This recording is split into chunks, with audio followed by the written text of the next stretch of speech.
Olá pessoal, tudo bem? Espero que estejam. Eu vim aqui para falar hoje sobre arte grega. E quando se fala em arte grega, primeiro é preciso pensar nas suas características gerais. A arte grega tem como característica fundamental o antropocentrismo. Antropo, homem. Centro. O homem é o grande centro das artes. O homem é a grande temática das obras de arte, gregas.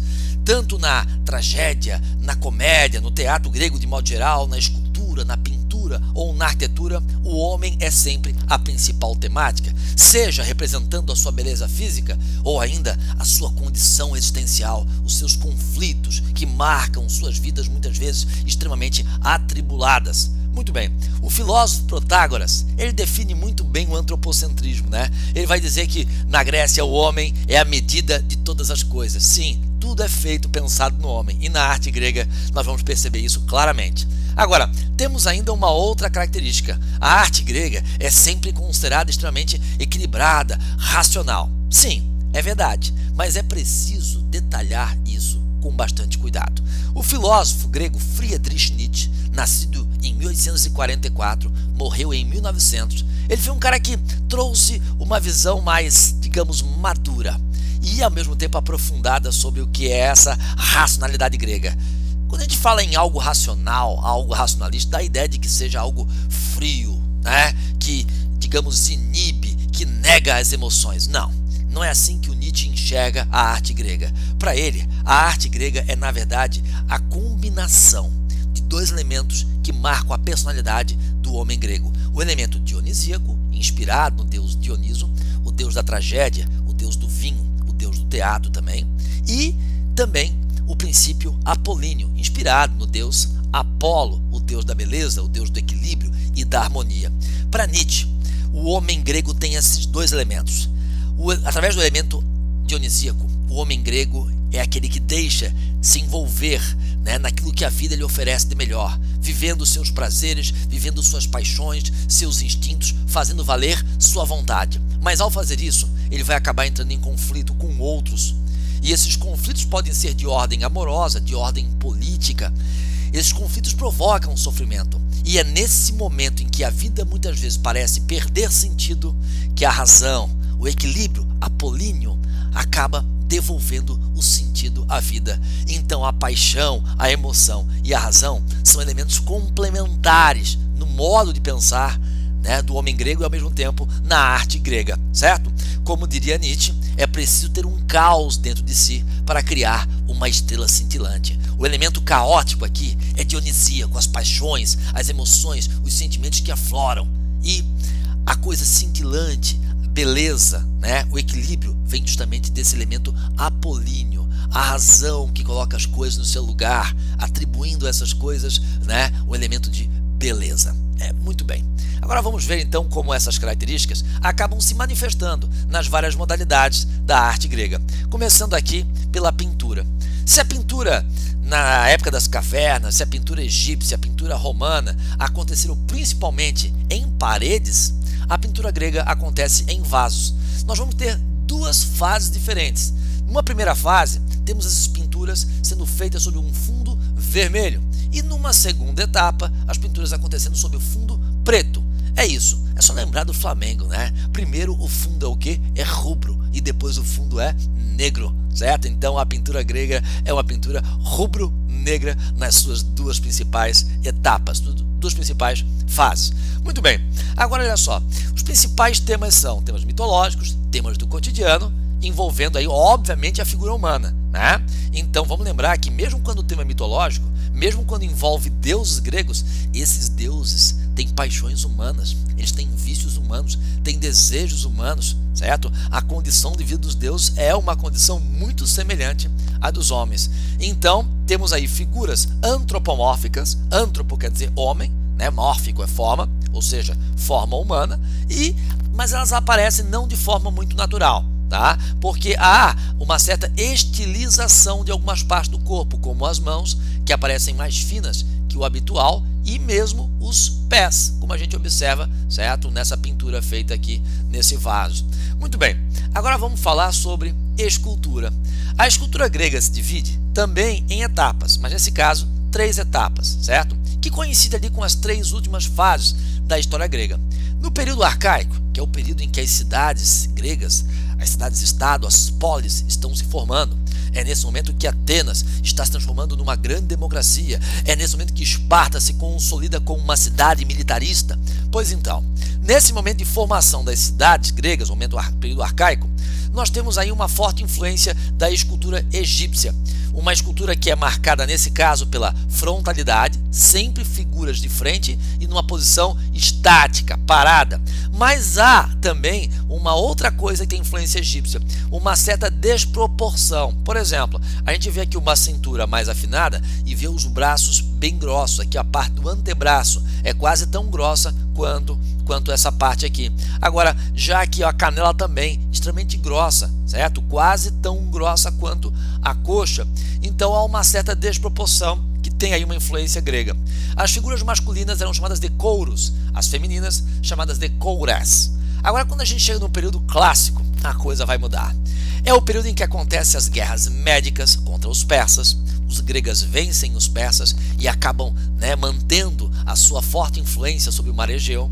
É nesse momento que Atenas, que vai liderar os gregos na guerra contra os persas, passa por um momento de grande desenvolvimento político, econômico, comercial principalmente, e também cultural. A cidade de Atenas vai ser reconstruída após as guerras médicas. É o período do governo de Péricles, o século V a.C., o chamado período clássico.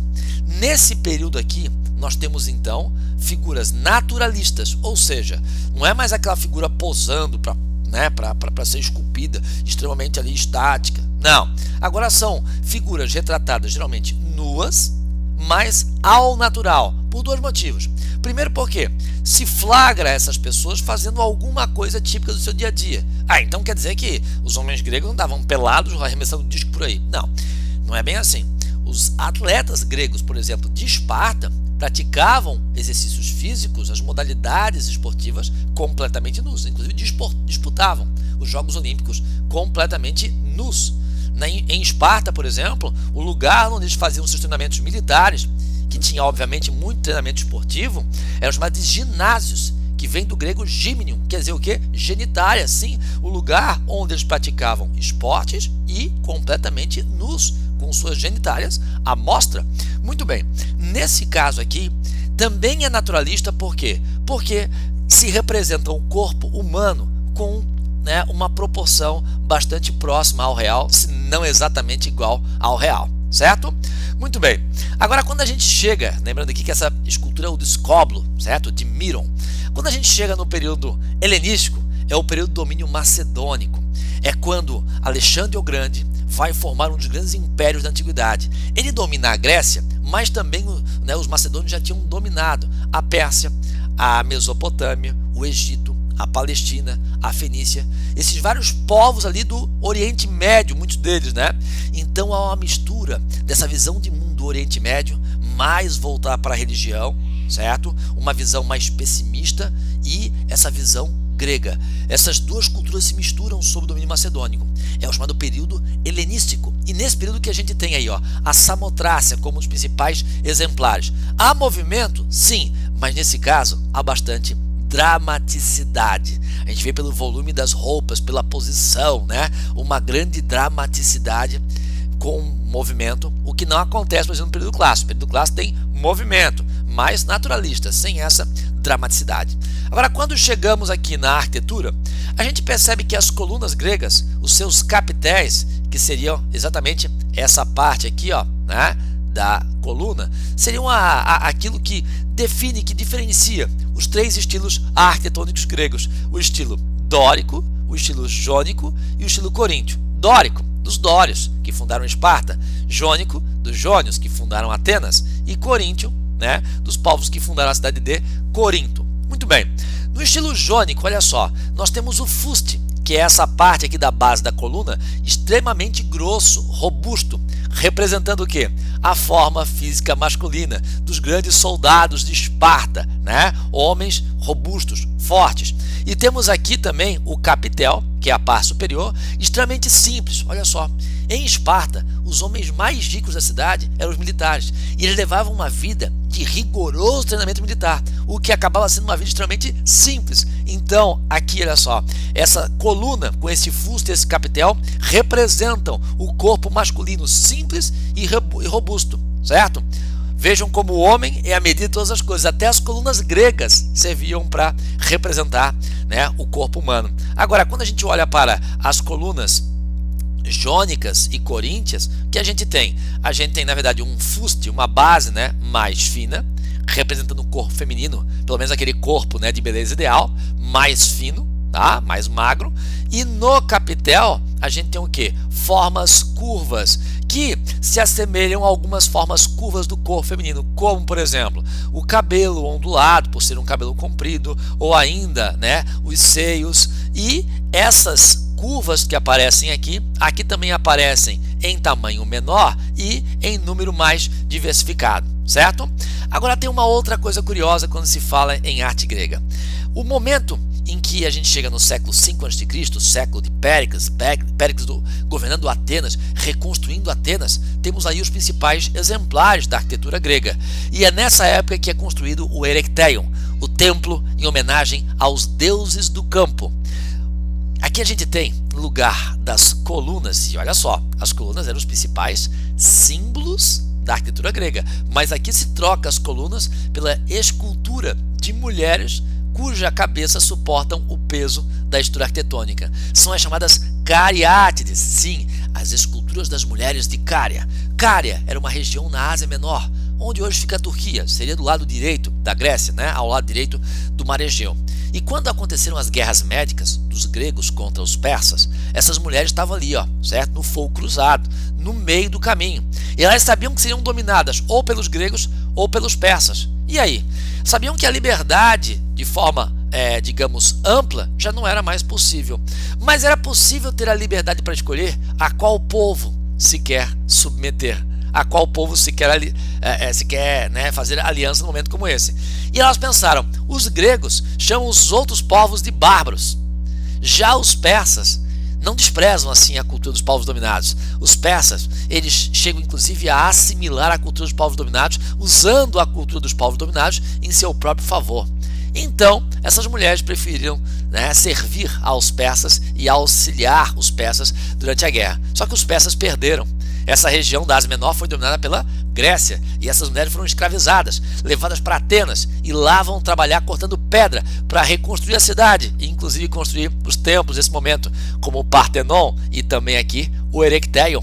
Então quer dizer que é o braço dessas mulheres, é o corpo dessas mulheres, é o trabalho desse corpo que ergue tudo isso, sim, e sustenta tudo isso. Então seria uma homenagem às mulheres de Cária, certo? Por isso que a arte grega é linda, é uma das coisas mais lindas que a história da humanidade já inventou. Agora vamos lá, vamos falar sobre o teatro. O teatro, certo? Ele se divide em duas modalidades principais, já na Grécia Antiga, surge na Grécia, né? E já se divide em duas modalidades. A tragédia tem a ver com o quê? Com um problema que não tem solução. E ele não tem solução porque esse problema é alheio à vontade humana. Ele é provocado pela vontade dos deuses, pelo destino ou por convenções sociais. Ou seja, o indivíduo não tem controle sobre isso. Ele não consegue resolver. Então qual é a solução? A solução é aprender a conviver com o conflito, certo? Lembra lá do elemento dionisíaco? Dioniso coloca o homem em situação de conflito, né? E aí vem a razão apolínea para devolver o sentido, não para acabar com o conflito, mas devolver o sentido da vida, entender que a vida é sim conflito e é preciso conviver com os conflitos que a vida muitas vezes nos impõe. Temos também aqui os principais autores trágicos, né? Ésquilo, Sófocles e Eurípides, todos do século V a.C., todos do período clássico do século de Péricles. Temos também aqui a explicação para a origem do teatro. O teatro surge nas chamadas dionisíacas, as festas em homenagem ao deus Dioniso, um deus do campo, um deus, né, que é ao mesmo tempo o deus do vinho e o deus do teatro e da tragédia. Nessas festas se fazia os chamados ditirambos, que eram poemas líricos cantados em homenagem a Dioniso por um coro, o coro de sátiros. Sátiros, na verdade, era um personagem mitológico, mas nesse caso era o coro de pessoas que se travestiam de sátiros, que seriam aí homens, metade, né? Quer dizer, seres, metade homem, certo? E metade bode, tá? Inclusive tem o chifre do bode aqui, ó, as patas típicas do bode, a perna. Então, uma curiosidade aqui, a palavra tragédia vem do grego tragos. E sabe o que quer dizer tragos em grego? Bode, exatamente, né? O bode aí dos sátiros que cantavam esses hinos em homenagem a Dioniso, os ditirambos, numa forma de procissão. Uma procissão sobre uma barca, só que essa barca ficava sobre rodas, é chamado carros navales, daí a origem do termo carnaval. E ali bebiam muito vinho, certo? E ficavam alegres e faziam essa festa religiosa, mas muito alegre, em homenagem ao deus Dioniso. Conta a tradição grega, a mitologia grega, que um integrante do coro dos sátiros, numa das dionisíacas, teria pulado do carros navales para interagir com o coro. Seria Téspis, e ele teria sido o primeiro ator da história, certo? Agora vamos lá, vamos falar ainda sobre o teatro grego, falando agora da comédia. A comédia, na verdade, tem uma trama que satiriza problemas típicos do cotidiano, mas no final, mesmo existindo problemas, no final tudo fica bem. O principal autor cômico é Aristófanes, também do século V a.C., tá? No teatro grego se usava máscaras para representar as emoções dos personagens, mas tem uma explicação também, né, mais, digamos, significativa para isso. É que tinha, na verdade, geralmente 3 atores para fazer todos os personagens. Então tu tem lá, sei lá, 12, 15 personagens, feito por 3 atores. Esses atores precisavam usar máscaras para diferenciar um personagem do outro. Mas tem uma outra questão. Mulheres não participavam do teatro, não havia atriz, certo? Então os 3 atores tinham que usar máscara também para, né, encenar, para representar personagens femininas. E nós temos aqui o teatro acontecendo nos chamados anfiteatros, que são palcos semicirculares, né? Esse palco semicircular que aparece aqui, ó, né? Ele é cercado por arquibancadas. Essas arquibancadas são feitas de pedra e elas, na verdade, são escavadas na encosta de um morro. Se aproveita a superfície inclinada do morro, tá, para assentar essas pedras, e se usa inclusive toda essa inclinação e todo o morro que continua, né, se inclinando por trás desse teatro como elemento que contribui para a acústica. Não havia como microfonar, como amplificar a voz, então é preciso contar com um silêncio gigantesco do seu público, mas ao mesmo tempo com um sistema acústico que favorecesse, certo? E é isso, sobre a arte grega é o que temos de mais importante, e fica aqui então para vocês fazerem as atividades do capítulo 3 da apostila do 9º ano. Um beijo enorme, um abraço a vocês, espero vê-los o mais rapidamente possível. Tchau, tchau.